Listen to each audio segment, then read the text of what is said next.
Magluto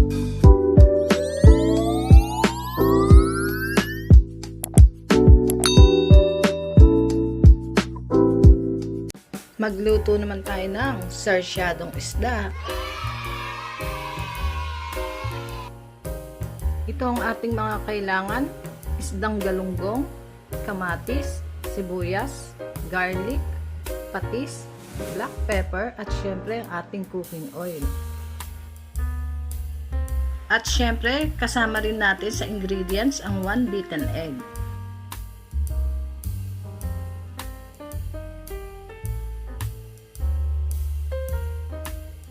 Sa isang kawali, maglagay lang tayo ng cooking oil. Kailangan mainit na yung ating mantika bago natin iprito yung ating isda. A few moments later. So yan, pwede na natin iprito yung ating isda at siguraduhin lang na naasinan na to.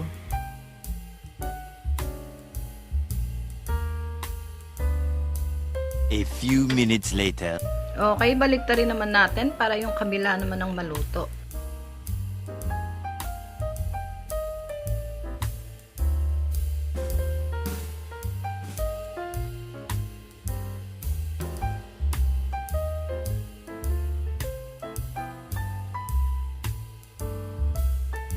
Yes, ito na yung ating pritong isda. Set aside muna natin.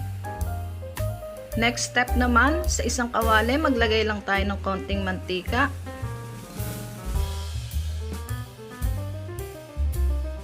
Igisa natin yung bawang.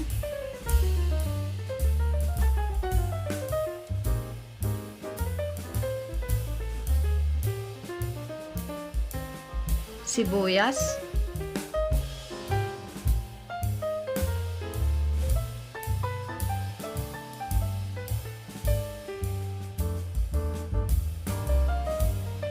At syempre ating kamatis.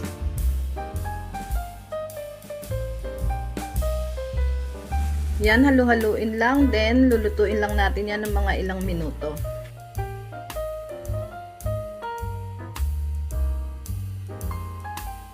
Lagay natin yung patis. Sunod natin ilagay black pepper.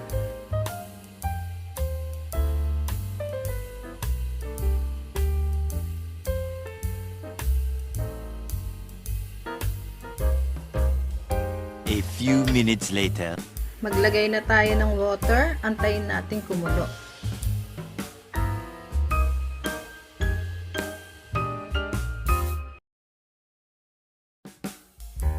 A few minutes later. Okay, pag ganyan kumukulo na, lagay na natin yung beaten egg. Yan, halu-haluin lang natin.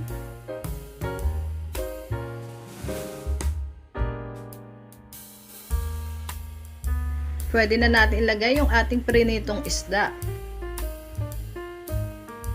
So yan, hahayaan lang natin kumulo hanggang 2 minuto at pwede na yan.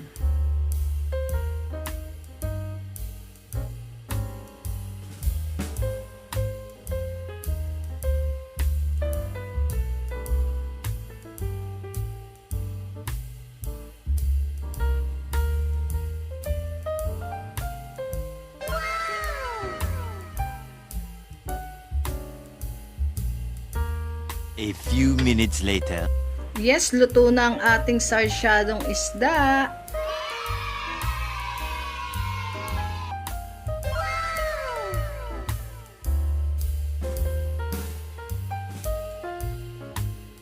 Ito na ang ating sarsyadong isda. Kainan na!